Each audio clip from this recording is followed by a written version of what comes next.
પૂર્વ મંત્રી અરવિંદ રૈયાણીની રી-એન્ટ્રી। અરવિંદ રૈયાણી શહેર ભાજપ સંગઠનમાં એક્ટિવ થતા સમર્થકો ખુશખુશાલ છે। અરવિંદ રૈયાણીના સમર્થકોએ સોશિયલ મીડિયામાં પોસ્ટ કરી અને સંગઠનથી શક્તિ અને શક્તિથી સેવાના મંત્રને જીવંત રાખનારની સક્રિય રાજકારણમાં ફરી એન્ટ્રી તેવા પોસ્ટર પણ લખ્યા છે અને લાંબા સમયથી અરવિંદ રૈયાણી શહેર ભાજપના રાજકારણથી દૂર હતા।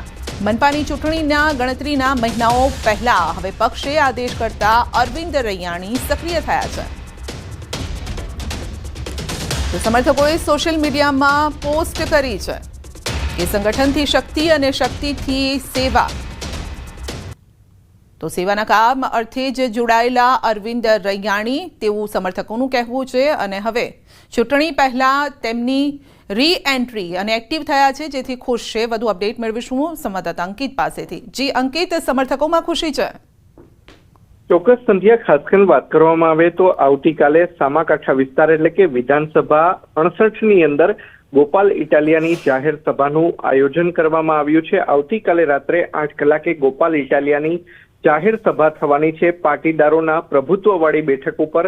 જ્યારે પાટીદાર નેતાની જાહેર સભા થવાની હોય ત્યારે ગુજરાત પ્રદેશ ભાજપ દ્વારા પોતાના જે જૂના જોગીઓ છે તેમને એક્ટિવ કરવાની સૂચના છે તે આપવામાં આવી છે અને તે અંતર્ગત પૂર્વ મંત્રી અરવિંદ રૈયાણીની રી-એન્ટ્રી થઈ છે। અરવિંદ રૈયાણીની રાજકોટ શહેર ભાજપ સંગઠનમાં એક્ટિવ થતા તેમના સમર્થકો છે તે ખુશખુશાલ થયા છે। સાથોસાથ સોશિયલ મીડિયામાં પોસ્ટ પણ કરવામાં આવી છે કે સંગઠનથી શક્તિ અને શક્તિથી સેવાના મંત્રને જીવંત રાખનારા સક્રિય રાજકારણમાં ફરી એક વખત એક્ટિવ થયા છે। ઉલ્લેખનીય છે કે લાંબા સમયથી અરવિંદ રૈયાણી શહેર ભાજપના રાજકારણથી દૂર હતા। જોકે મનપાની ચૂંટણીને હવે ગણતરીના જ મહિનાઓ બાકી બચ્યા છે ત્યારે તે પૂર્વે જ પક્ષ દ્વારા જૂના જોગીઓને એક્ટિવ કરવામાં આવ્યા છે। આપનો આભાર।